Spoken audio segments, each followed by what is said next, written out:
as always, some technical problems, so we had to resolve them. Okay, so we are at the end of that first story, that weird story where the Unnamable comes back to their family, and then everyone in the family dies of sausage poisoning, and he's sort of trying to collect some organs of his family members from that mess. It's almost like an explosion that has happened. Again, a story that doesn't quite take off, a story that doesn't quite go anywhere. It's like a false start. And as we were discussing last time, the story function belongs to the other. So the stories always get imposed on the subject. So at one level, this entire novel is about, to put it like that, the politics of subject formation. The politics of subject formation. Why do I say politics? Because it's about these dominant others who want to sort of eat out the Unnamable subjectivity, and it's a struggle to hold on to his own subjectivity in relation to the Basils and the Mahouds of the world.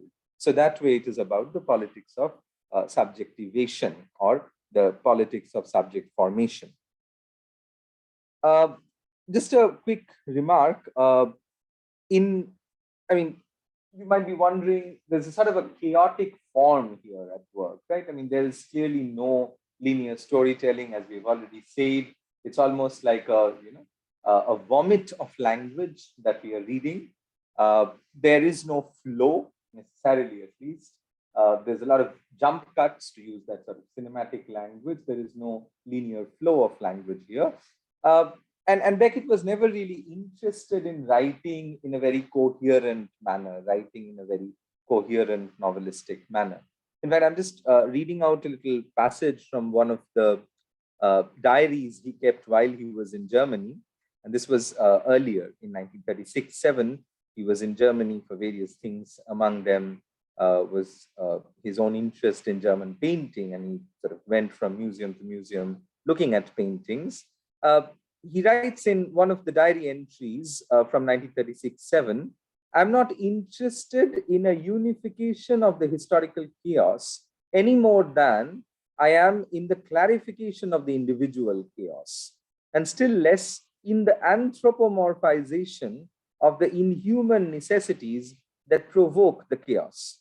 The expressions historical destiny and Germanic destiny start the vomit moving upwards. So, of course, he's expressing his own dislike of the Nazi politics here, this sort of idea that there's a certain Germanic destiny of history. I mean, as you know, this was the sort of racial supremacy that was used. There was this whole theory of racial supremacy that was used by Hitler to sort of generate a kind of Nazi politics of supremacism.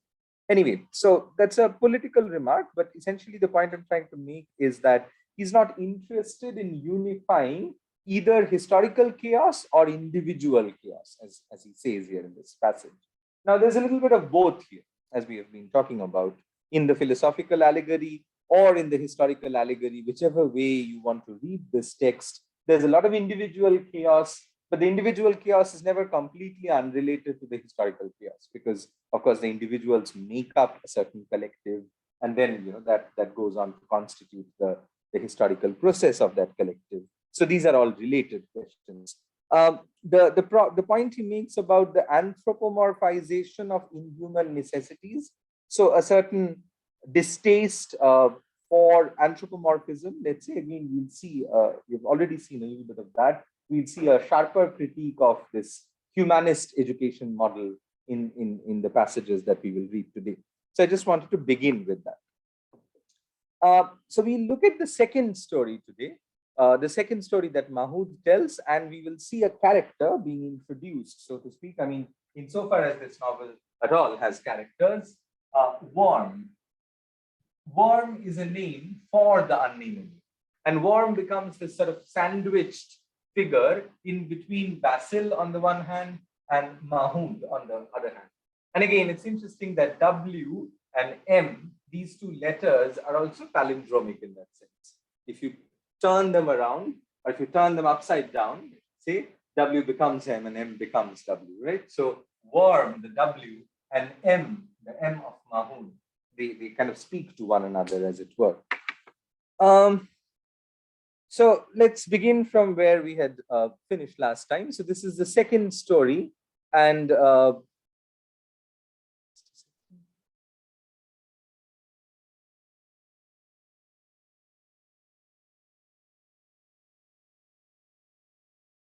right. So again, I mean, he's talking about all these other characters as previously. Murphy, sorry. First, I'll say what I'm not. So again, that problem of saying what I'm not. First, I'll say what I'm not. Uh, that's how they taught me to proceed. Again, the pedagogic term. Uh, then what I am, it's already underway. I have only to resume at the point where I let myself be cowed. And to let myself be cowed here refers to that moment when you enter the story of the other. They're telling stories about themselves, channeling them as if they're your stories, and you're entering those stories, entering the world of their stories. That's the moment when you allow yourself being cowed. I'm neither. I needn't say Murphy nor what, nor Mercier, nor no. I can't even bring myself to name them, nor any of the others whose very names I forget, who told me I was they, who I must have tried to be under duress or through fear or to avoid acknowledging me, not the slightest connection. Goes on like that. Just to pick it up, I think we had sort of ended on that last time. So this is the second story now. And again, so to tell the truth, as he says, first the story, and the story is the island. I'm on the island. I've never left the island. God help me. But before that, just a quick thing that I wanted to mention, or is it at the end of this? Right. Okay. Fine. We'll go on. So I'm on the island.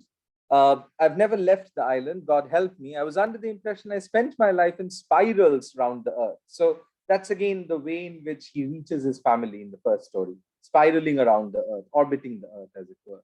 I don't know. I don't know it either. Never having and the stomach to look at it. When I come to the coast, I turn back inland, and my course is not helicoidal. So helicoidal is a particular kind of curve. It's called a minimal surface in mathematics. I think, I don't know whether you remember, we read that story by Alan Robert Grie, and there was a reference to the other kind of minimal curve, the sinusoidal curve. This is a slightly different kind of curve. Anyway, let's not go into the mathematical properties of that, but let's just say, I mean, Beckett's interest in everything minimal continues, and that's the reference. That's one of the ways of understanding the reference to the helicoidal curve.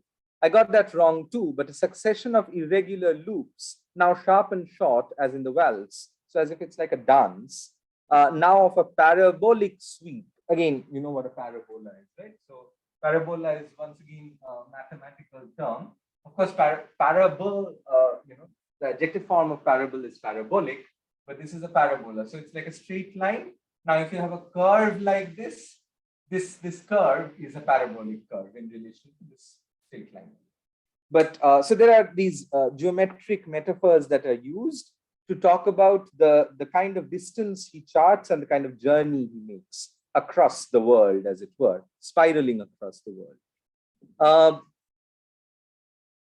And then these little references that would remind you of Ireland in a weird way. And of course, Ireland has these little parts like Forth and others that are like little islands.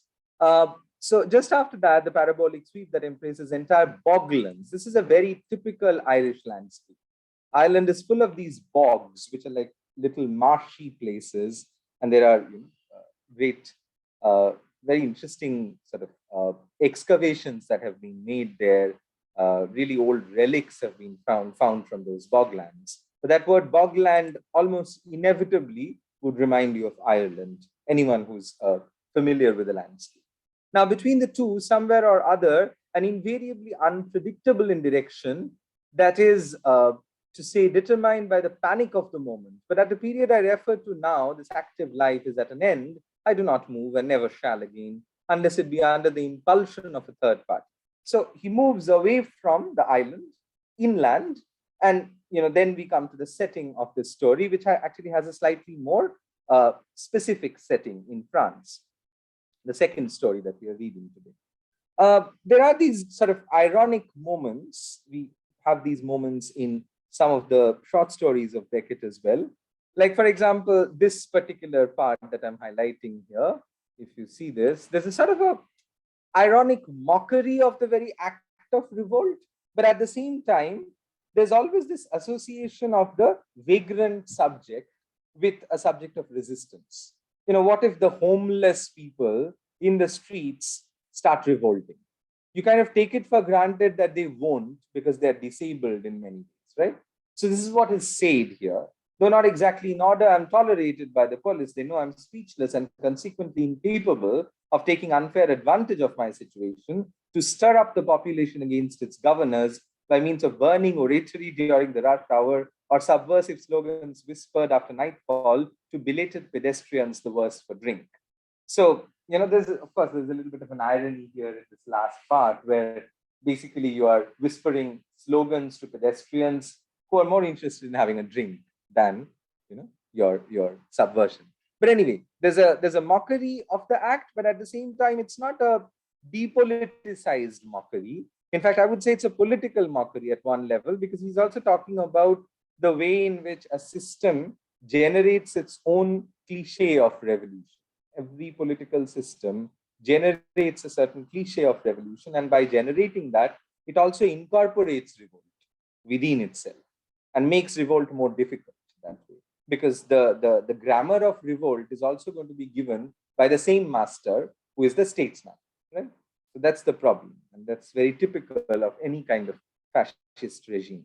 Like very briefly, there's a similar moment in one of the short stories of like at the end, where this character, who again can't walk properly, crawls around, goes into a public gathering where someone is talking, it seems, to the laborers about Marxism, about laborers uniting and so on. And at one point, this leader suddenly points to this character who's crawling and says, "These are the kind of people we are working for. We should work for," right? But it makes this this crawler, this person who doesn't have a name in this short story, it makes this person completely disgusted, and he leaves the place because he's being called out as a sort of disabled for whom the elite revolutionary speaks. And this is, of course, an old problem in revolutionary structures, that it's always an elite who will get into the so-called working class population to churn them up. But that is a process that involves a certain kind of patronization and also a certain kind of speaking on behalf of the other. But the question is, do you have the right to speak on behalf of that other? I mean, I'm sure you're all familiar with these questions. These were some of the questions that were asked in the sort of some of the subaltern historicist approaches. But let's not go into that. I just wanted to briefly mention that as this sort of ambiguous political moment, which is political, and at the same time, it seems to be sort of pushing away a certain linear notion of revolution, at least. So it's counter-revolutionary in that sense, but not anti-revolutionary. Now, this is the very interesting, the second story, which has more color, so to speak. This is about the Unnamable, who is put in this jar in a chop house. You know what a chop house is? Like a slaughterhouse, right? And the one who upkeeps the chop house, her name will come much later after a break. Her name is Madeline. Okay, Madeline is this lady who looks after this slaughterhouse, and she seems to have the Unnamable in this jar, which also has the menu. It's very common, right? Outside an eatery or outside these places, sometimes you have the menu just outside the eatery, right? It's kept on a desk, or it's put in some flashy little thing, where you can collect the menu from there and so on. So in the same jar, this little thing is kept, because again, as we have already seen, the Unnamable is not necessarily human. It's almost like a human consciousness in a non-human physical entity. It's not a human being as such. And here it's imagined to be, again, a little worm, just a little worm, a little bug, or something like that. So this is the second story. And again, we have another kind of familial relation, the relation between Madeline and this object, who becomes a capital to Madeline. And it's very clearly pointed out that this object is, like, quite literally, economically speaking, a capital for the woman who runs the chop house. Right. So let's just continue with this a little bit. I've given you the basic situation so that you understand what's going on, because again, the story is not told in a very typical manner, of course. And again, I mean, the tears, the fact that he's always bathed in tears, that whole thing continues. It seems that he has this very complex relationship with Madeline. He's not sure whether he's grateful to her, but she attends to him. There's no doubt about that.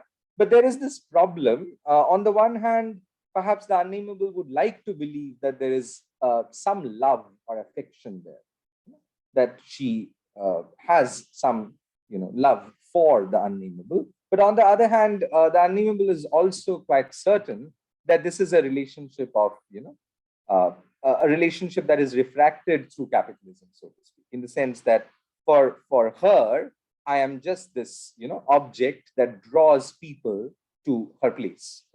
It's like, I'm sure you've seen this outside some McDonald's, not every McDonald's. You sometimes have a person, a human being, who plays that McDonald clown.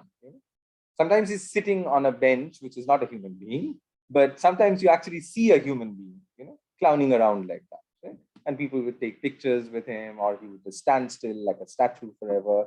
So it's like that. The Unnamable, has that kind of a function for the lady. So whenever there is capital involved in the economic sense, is it love? That's a question, right? If I am allowing you to earn money, and if you are attending to me and attending to my problems, does that mean you actually love me? No. Maybe you're doing that as part of that whole economic exchange, right? Because I am bringing you money, I'm bringing you customers, bringing you people. So that particular problem remains. He's not able to understand with any degree of certitude whether she actually loves him or whether she is a mother to him. So again, this mother-son relationship, as I was saying, Beckett had his own fair share of difficulties with his own mother, and that savage loving. Perhaps we see a little bit of that, even though Madeline, by no stretch of the imagination, is savage. But anyway, let's just go back and let me try and recover some of these lines, because they're so strewn all across. It's kind of difficult to sometimes spot them. Just give me some time.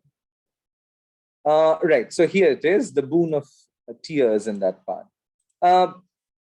So once a week, I was taken out of my receptacle, so across the street, and she performed it punctually and without complaint, beyond an occasional good-natured reflection to the effect that I was a nasty old pig, for she had a kitchen garden.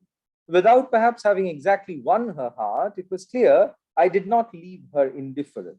And before putting me back, she took advantage of the circumstance that my mouth was accessible to stick into it a clunk of lights or a marrow bone. And when snow fell, she covered me with a tarpaulin, still watertight in places. I was under its shelter, snug and dry, that I became acquainted with the boon of tears. So that's the tears we've been talking about from the beginning of the book, right? While wondering to what I was indebted for it, not feeling moved.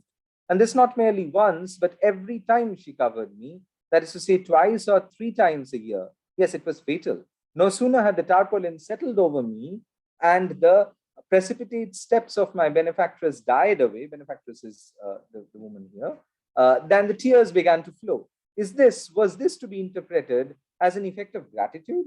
But in that case, should not I have felt grateful? So he doesn't feel grateful, and yet there are the tears. Besides, I realized darkly that if she took care of me thus, it was not solely out of goodness, or else I had not rightly understood the meaning of goodness when it was explained to me. So again, goodness was explained to him as part of that humanist education. It must not be forgotten that I represented for this woman an undeniable asset. For quite apart from the services I rendered to her lettuce, I constituted for her establishment a kind of landmark, not to say an advertisement, far more effective than, for example, a chef in a cardboard, pot-bellied in profile and full-face, wafer-thin. That she was well aware of this is shown by the trouble she had taken to festoon my jar with Chinese lanterns, of a very pretty effect in the twilight and a fortiori in the night, and the jar itself, so that the passerby might consult with greater ease the menu attached to it. Right? had been raised on a pedestal at her own expense. It is thus I learned that her turnips in gravy are not so good as they used to be, but on the other hand, her carrots, equally in gravy, are even better than formerly. So people would talk about how the food at her place is, and that's how you would get he would get to know. The Unnamable would also get to know, would hear some of those things, right? Uh, this is the kind of language I can almost understand. So he can barely understand human language, but anyway, these the kind of clear and simple notion. So this clear and simple notion here, clear and simple, would again remind you of Descartes' famous ideas that we're talking about, right? The clear and distinct ideas, on which it is possible for me to build. I ask for no other spiritual nourishment. So, physical nourishment is enough. He doesn't have a spirit, so there is no spiritual nourishment required. A turnip, I know roughly what a turnip is like. A carrot too, particularly the flaky or comma red. So these are very typical, light moments of, kind of a clown wit, as it were. I seem to grasp at certain moments the nuance that divides bad from worse. And if I do not always feel the full force of yesterday and today, this does not detract very much from the satisfaction I feel at having penetrated the gist of the matter. Of her salad, for example, I never heard anything but praise. Yes, I represent for her a tidy little capital. That's the word, right? A tidy little capital, as I was saying. And if I should ever happen to die, I'm convinced she would be genuinely annoyed. This should help me to live. I like to fancy that when the fatal hour of reckoning comes, if it ever comes, and my debt to nature is paid off at last, she will do her best to prevent the removal from where it now stands of the old vase in which I shall have accomplished my vicissitudes. And perhaps in the place now occupied by my head, she will set a melon or a vegetable marrow or a big pineapple with its little tuft, or better still, I don't know why, a Swede in memory of me. Then I shall not vanish quiet, as is so often the way with people when buried. So it goes on like that, but you get a sense of what we're talking about, right? His position is further clarified here. I have, so his neck is in the jar. I think there was a sentence before this section we read where again his position was, where the jar was mentioned for the first time, just before the part we read. Anyway, I mean, we can come back to that. It's not really very important. But yeah, now this sort of love-hate relationship between the two of them, I've tried to make her understand, dashing my head angrily against the neck of the jar. Why is he angry? That I should like to be shrouded more often, likes to be covered more often. At the same time, I let my spittle flow over in an attempt to show my displeasure in vain. I wonder what explanation she can have found to account for this behavior. She must have talked it over with her husband and probably been told that I was merely stifling. That is just the reverse of the truth. But credit where credit is due, we made balls of it between us, I with my signs and she with her reading of them. So there's no communication between the two of them, right? The communication is failing. And then, this acknowledgement straight away, this story is no good. I'm beginning almost to believe it. So why is this story not good? Because he's beginning to own it up. He's beginning to believe in it. So all these stories that we keep believing in, as I was saying last time, there are these corrupting ideologies around us, right? And the moment we buy an ideology, whatever that ideology might be, doesn't always have to be political. Of course, it could be political, but it could also be religious. It could be anything. When you buy an ideology, in a way, you are owning it up. You're believing in it. And that's the moment, in a way, it stops being the ideology that is external to you and it becomes internalized. You become associated with that ideology or you start identifying with it. So whenever a story is identified with, the Unnamable disowns it. And this is that moment of disownment, right? The story is no good. I'm beginning to believe, almost to believe it. But let us see how it is supposed to end. That will sober me. The trouble is I forget how it goes on. But did I ever know? Perhaps it stops there. Perhaps they stopped it there saying, who knows, there you are now. You don't need us anymore. This, in fact, this is an interesting point. I would like to sort of highlight this device that, it's talking about here. Let's just read this part carefully. To stop suddenly at the least sign of addition from me, leaving me high and dry, with nothing for my renewal, but the life they have imputed to me. And it is only when they see me stranded that they take up again the thread of my misfortunes, judging me still insufficiently vitalized to bring them to a successful conclusion alone. But instead of making the junction, I've often noticed this, I mean, instead of resuming me at the point where I was left off, they pick me up at a much later stage. This is one of the sort of devices they have to control the unnameable. So they would suddenly stop his story, and then, that's an interruption. And then they would begin that story or resume that story, not at the point where it was stopped. It's like, you're watching a series and suddenly 2 episodes you never watch. And you come back at another point, you won't be able to make sense of what is going on, right? Because you've skipped 2 episodes in the middle. So it's like that. This is a device they use to gain some sort of a control over him and to make him absolutely clueless. But as I was saying, the unnamable's stupidity is his virtue. He's able to not understand. And, the good thing about a bad student who doesn't understand anything the teacher says is that there's no way the student is going to be influenced by the teacher, right? So if the teacher is bringing in some sort of an ideology, good, bad, ugly, tata, it's not going to work because the student is stupid. It's not going to understand anything, right? I'm not talking about you guys. Come on. Don't give me that smile.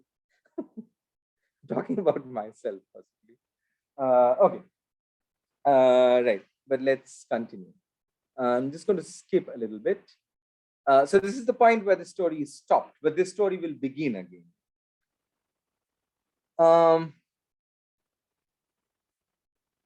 So again, I mean, we come back to the jar, and the story, it's not right here, but it's going to come back again. We'll see that. Anyway, let's continue. So all these problems that we have discussed in the past, is there an I? Is there a first person singular? Who is the I? Is the I speaking an I the same as the spoken I? So again, there's a difference between, let's say, the speaking I and the spoken I. So I, when I say I, there's an I that is saying the word, the letter, let's say I. So there's a speaking I. This is the I who speaks. And this is the I that is spoken.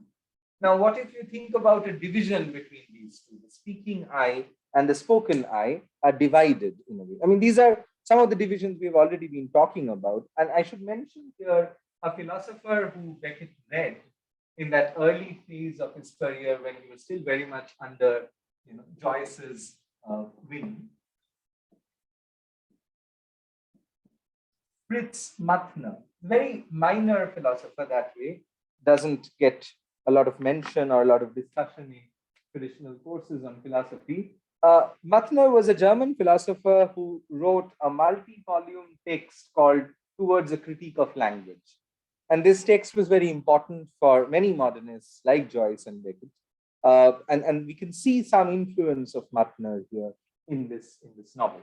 Anyway, I just wanted to mention it here. So the fact that the speaking I and the spoken I are different, language is not something that is internal, but it's an external agency. It's also a controlling agency. These are all part of the critique of language.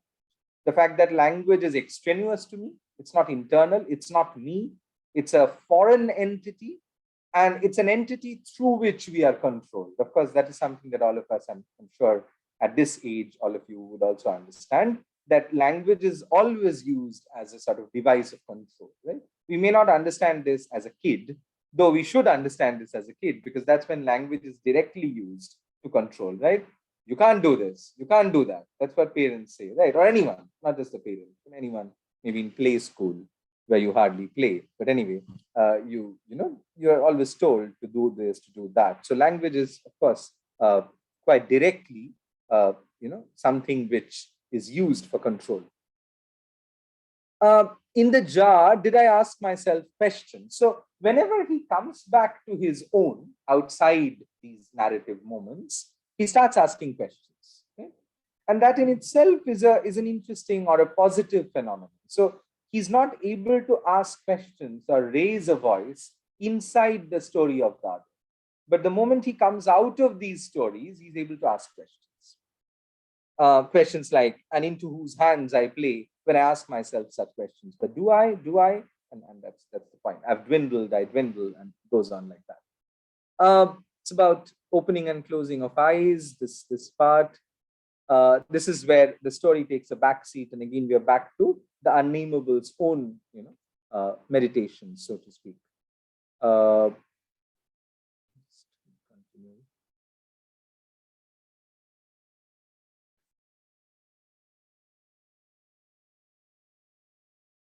yeah, I'm just going to skip a little bit. Sorry, to the point where we come back to that story.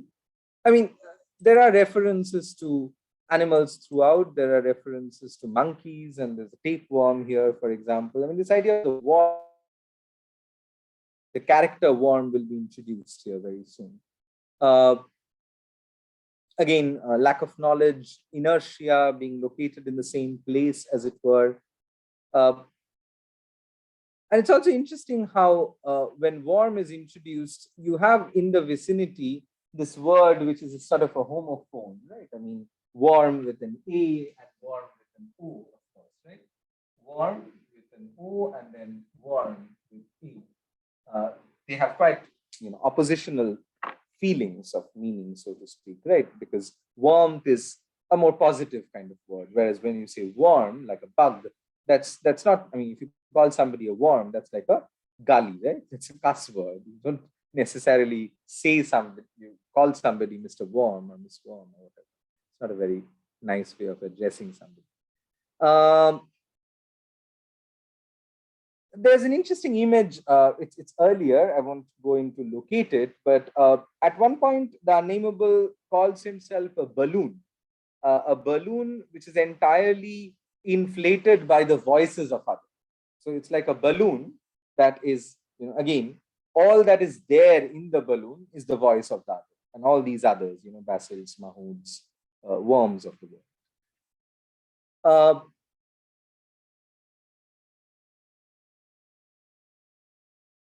Right. So go on like this. It's where Mahood comes back again. And interestingly, here, Mahood is called a student because, again, there are moments when he becomes Mahood, right? And when he becomes Mahood, again, Mahood is not the master anymore because then he becomes a student. It goes back to that point, if you remember, we were discussing last time, how the master and the slave are reversible entities. They're not, it's not that the master is always a master. The master is the slave of another master, and it goes on like that, right? Until and unless you reach the final master in the system, which is the the almighty death itself, as it were. This is the sort of Hegelian point. And here you have this idea of as I was saying, this humanist education, or a kind of studia humanitatis. So pupil Mahood, repeat after me, man is a higher mammal. I couldn't. Always talking about mammals in this menagerie. Frankly, between ourselves, what the hell could it matter to pupil Mahood that man was this rather than that? Presumably nothing has been lost in any case, since here it all comes slobbering out again, let loose by the nightmare. I'll have my belly full of mammals. I can see that from here before I wake. Quick, give me a mother and let me suck her white, pinching my tits. But it's time I gave the solitary a name. Nothing doing without proper names. I therefore baptize him warm. So just after the previous page had the word warm, you have worm here. And what you have here again is a very typical tendency in a lot of post-war fiction, not just Beckett, this sort of trenchant critique of humanist education. This idea that, education is all about humanizing us. It's supposed to make us a better human being. That just doesn't work. And that's the moment again here. So education is not just the process of installing this anthropocentrism here, where the human being is the highest of all species, as it were, the best of the lot, but it's also about giving the human being a family, a mother, as it were. So the studia humanitatis, or the humanist education, is about familiarizing the human being, not just instilling in the human subject the sense that they are superior to other species, but also giving them a certain society, so to speak, making them social, socializing them in the process. So we have a sort of mockery or a critique of that kind of humanist model of education. Uh, the reference to the absurd, I think I've not deliberately not gone too much into it, but of course, I mean, there's a whole fad of existentialism at this point in French literature and especially European literature, but more specifically perhaps in France. The likes of Albert Camus and others have written the myth of Sisyphus. Beckett has also been sort of taken to be a kind of absurdist.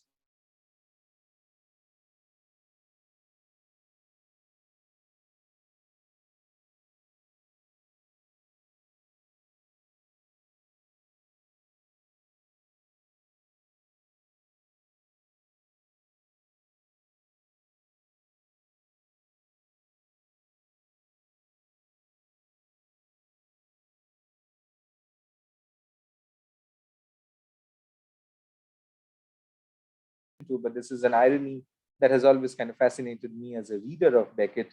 That on the one hand, of course, you could read all of this as intellectual fiction, but on the other hand, it's also about characters who are not great thinkers. In fact, they find it very difficult to think. They are common people, and they, like others, like the people in the street, they are not necessarily philosophers.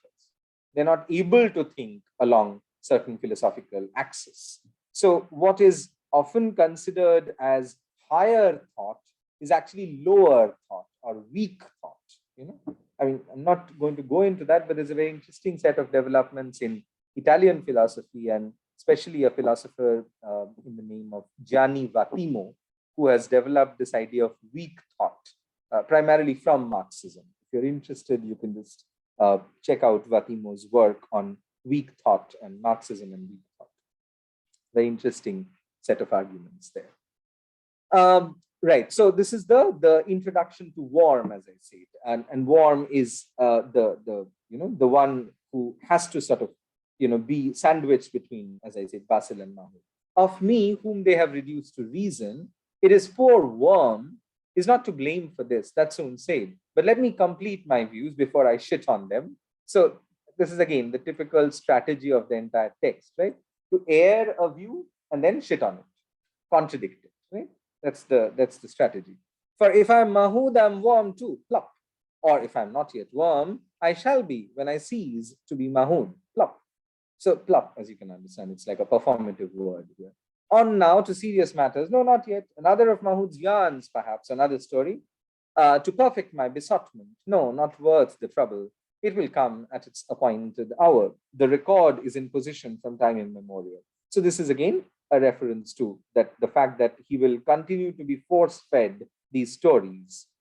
Right, let's just continue. I think this is where the story of the jar and the woman Madeline will come back. But before that, I'm just checking if there's anything more I wanted to mention. I think this is fine. Yeah, I mean, some differences between Worm and Mahmoud, again, mostly comical differences. Worm cannot note anything down, whereas, Mahmoud perhaps can. Some little differences in terms of ability and inability.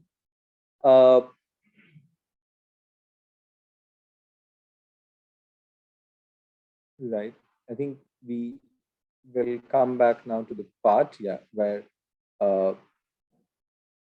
I don't know why I was saying Madeline throughout. This is, I mean, because it's again, I mean, it's complicated. I should have mentioned that there are two names there. There's Marguerite and then there's Madeline.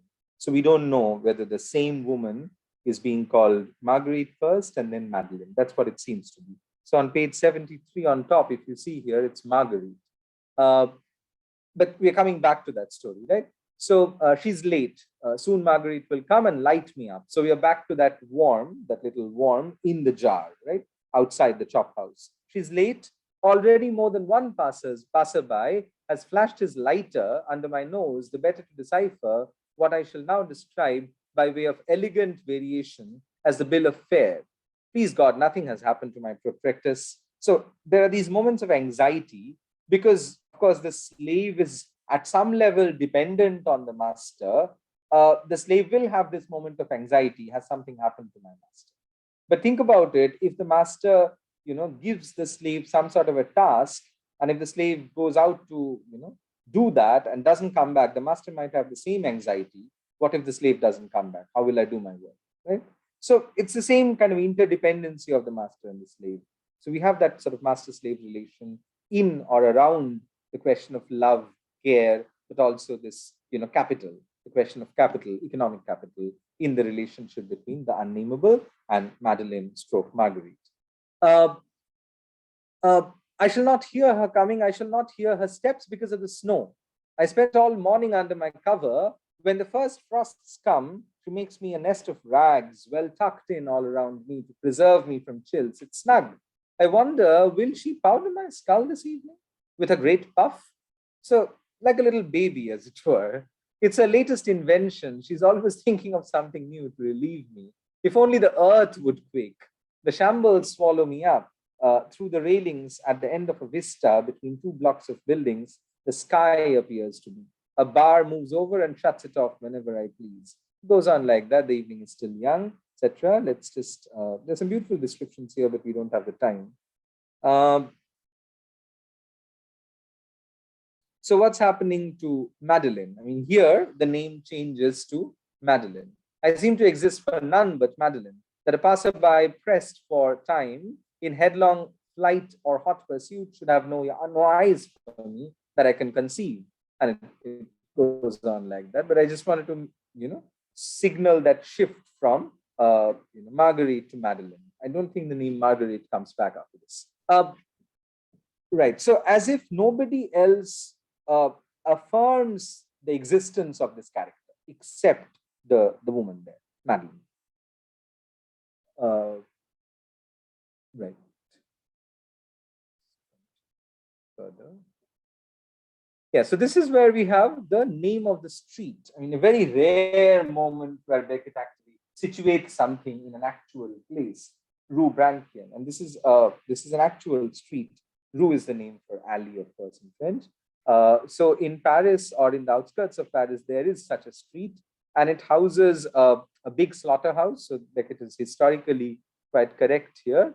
And it has, in fact, all these, horse sheds, which is an interesting detail because he has mentioned the statue of a horse. We didn't read that part, but if you remember last time, that's how we came to talk about houyonims. So there's a statue of an apostle on a horse right outside this chop house, and the Unnamable can see it in his line of vision, so to speak.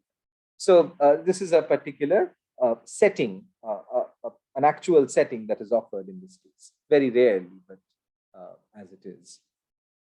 Right, let me just go ahead a little bit. Would she rid me of my poultry excrements every Sunday, make me a nest at the approach of winter, protect me from the snow, change my sawdust, rub salt into my scalp? I hope I'm not forgetting anything. This reference to the sawdust is interesting because, as I said, when Beckett is writing this English version, he has just about finished Endgame, where funnily and weirdly and offensively enough, the two parents are kept in two trash cans. Okay, the father and the mother are in two, shall we say, metaphorical existential trash cans, and the son has kept them there. And every day he has his slave, so to speak, to change the sawdust. So both the trash cans are full of sawdusts. So much for the love of the parents. So her chop house, her husband, her children. So she loves me. I've always felt it. She needs me. Her chop house, her husband, her children, if she has any, are not enough. There is in her a void that I alone can fill. So again, that emotional connect, as I was talking about. It is not surprising then that she should have visions. There was a time I thought she was perhaps a near relation, mother, sister, daughter, or such like, perhaps even a wife, and that she was sequestrating me. That is to say, Mahmoud, seeing how little impressed I was by his chief witness, whispered this suggestion in my ear, adding, I didn't say anything. I must admit, it is not so preposterous as it looks at first sight. It even accounts for certain bizarreries which had not yet struck me at the time of its formulation, among others, mine existence in the eyes of those who are not in the know. That is to say, all mankind, because all mankind thinks the worm, this particular entity, doesn't exist. So again, in the form of Madeleine or Marguerite, whatever you want to, again, another M figure, by the way. Marguerite or Madeleine is another such other, is an other to, affirm the existence of the subject. I wrote it like a Lacanian, but we are not doing Lacan, so let's write it like a general philosophy inscription, subject and other.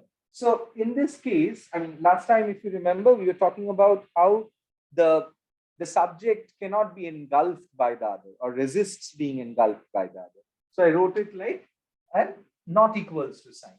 But here I wrote it like an arrow because this is the other Hegelian point, that we always want or seek some sort of a recognition for that by the other. Sorry, the other has to recognize us. I mean, of course, this is the typical problem of social invisibility, right?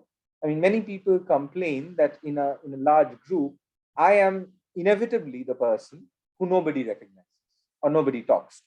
Some people have that complaint, and rightly so. There are people who are socially more visible than others. Some people take away all the attention, others don't get any and complain as a result, or rant perhaps. These days, people rant more than complaining. But anyway, this idea of you need the other to a certain extent. You don't want to be the other, but at the same time, you need the other. This is the paradox, right? You need the other because if there's nobody to recognize you, then you might feel you don't exist. So this loving other, whoever this person is, Marguerite or Madeleine, we're not sure, is able to perhaps, no, I was wrong. So the word Marguerite, the name Marguerite comes back here, as always. You can never be correct when it comes to Beckett. Perhaps dinner is over. Perhaps Marguerite has come and gone again, without my having noticed her. Perhaps I've blazed with all my usual brilliance for hours on end, all unsuspecting, and it goes on like that. But anyway, you understand, this is where this story ends. Again, it's another failed story, but it has a little more color, a little more detail, and a little more depth, so to speak, than the first story. So we are getting better with the stories, or he's getting better with the stories. The stories of Mahood are ended, as he says at the end of here, page 77. He has realized they could not be about me. He has abandoned. It is I who win, who tried so hard to lose in order to please him and be left in peace. Having won, shall I be left in peace? Doesn't look like it. I seem to be going on talking. So that's his desire, right? To stop talking. So if he's still talking, clearly he is not left to his peace. And again, he can see Worm's voice beginning. So it's always the voice of the other, right? To get me to be he. So Worm is someone who perhaps gets the unnamable to be some sort of an anti-Mahood. So again, that's why I say it's about the politics of subject formation, because these others are not synthetic others. They are conflictual others. They have mutual conflicts. It's like, who are you? Are you the father's boy or the mama's boy? Whoever it is, right? I mean, when you do something wrong, the father says, that's all because of you. When you do something right, that's all because of me. You're great because I'm great, and so on. So there's always that tussle. Again, it's very parental in that sense, where the child is sometimes, not always, one hopes, again, sandwiched between the two parents, as it were. We're almost at the end for today. I just want to finish this section. There are some interesting words and interesting sentence here, especially this thought. Feeling nothing, knowing nothing. Again, that's something that he's been saying from the very beginning, right? That he doesn't know anything, doesn't feel anything. He exists nevertheless, but not for himself, for others. Others conceive him, which is a fact, right? We are not self-conceived. And say Worm is, since we conceive him, as if there could be no being but being conceived, if only by the beer, which is not the beer that we like. Here, beer is a neologism. Beer means the one who is, right? So it's interesting. I mean, he initially had this neologism and then dropped it and ultimately brought it back again. Yeah? Even in a dry state, sometimes you can write beer, it's not a problem, right? So as if there could be no being but being conceived. You're always conceived by the other. So there is only a being if there is a beer. There is no being without the beer. What does that mean? It again comes back to that same problem, the subject and the other. The fact that you're always dependent on some other. In order to be, you are depending on the beer, whoever that beer is. I mean, for a faithful person, the beer is God, right? God is there and God conceives us, and hence we come into being. But this idea of being conceived by the other is also true for language. We are conceived by language. Again, language as an external entity, as an external beer. All alone turn toward the all impotent, all nescient that haunts him, then others, towards him whom he would nourish, he the famished one, and who, having nothing human, has nothing else, has nothing, is nothing. So these sentences are, again, very close. We don't have the time today, but I might come back to this. Beckett was quite fond of another Cartesian philosopher, Arnold Hewling, a Flemish philosopher, again, very little studied, so to speak. Hewling had this ethical code or motto, which basically goes something like this: if you are worth nothing, you should want nothing. Where you are worth nothing, there you should want nothing. Something like that. And he almost repeats it here. Has nothing, is nothing. And the sentence, the word nescient also reminds one of Hewling's.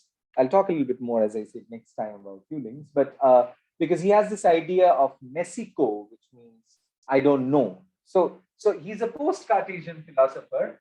He's often put together with other more famous philosophers like Nicholas Malebranche, who are part of the school of philosophy called occasionalism. But his idea of nesico was a sort of a critique of Descartes, because nesico means a cogito that does not know. So I think, therefore I am, is that I is cogito, hence the word cogitation, which appears in Unnamable. So cogito is the I that thinks and therefore is, but the I that does not know is not the I that Descartes is talking about. Because ultimately, of course, the I doesn't know many things, but through those moments of ignorance, you ultimately come to that moment of certainty, where you can say at least one thing for sure, that I think, therefore I am, right? So Hewling's idea of nesico is a critique of Cartesian cogito as a subject of knowledge. This is a subject of non-knowledge, a subject who doesn't know anything. And again, we have that coupled with Beckett's favorite word, impotent, non-canon. Of a class, no problem. Sure. We're almost done, so we'll just stop here. Actually, let's stop here and we can come back to it. I think we should be able to finish this in the next 3 classes. Questions, if any, from Zoom, from room?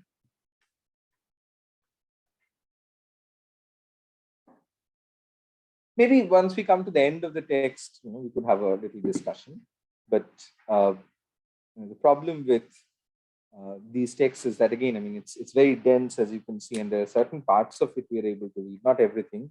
But I'm deliberately dividing each class into basically 20 pages of text. Try and read that as we read it, because otherwise it will be difficult. If you don't read it outside the class at all, it will be a little bit difficult. Okay. Questions from Zoom? No, not really. Maybe we'll stop here. Oh, okay. Nasib, beer is the one. I mean, I wish I could talk about the other kind of beer, It's really, it's a problem to talk about beer. But anyway, it's a neologism. Be is the verb, right? So if you add an ER with that, it becomes beer, right? So beer is the person who, in a way, conceives you into being. So the point he's trying to make is that for a being, there has to be someone who accords you that being, or who offers you that being. And that's this idea of divinity, right? That you are not born completely by yourself, you are born by the other. You're born from the other, which is why, of course, you have these cultural discourses that say parents are like Bhagwan, right? Why are they like Bhagwan? Because they are conceivers, just as the God who has also supposedly, if you're a believer, conceived you. Okay? So much about conceptualization, which is a different kind of thinking. Okay, thank you.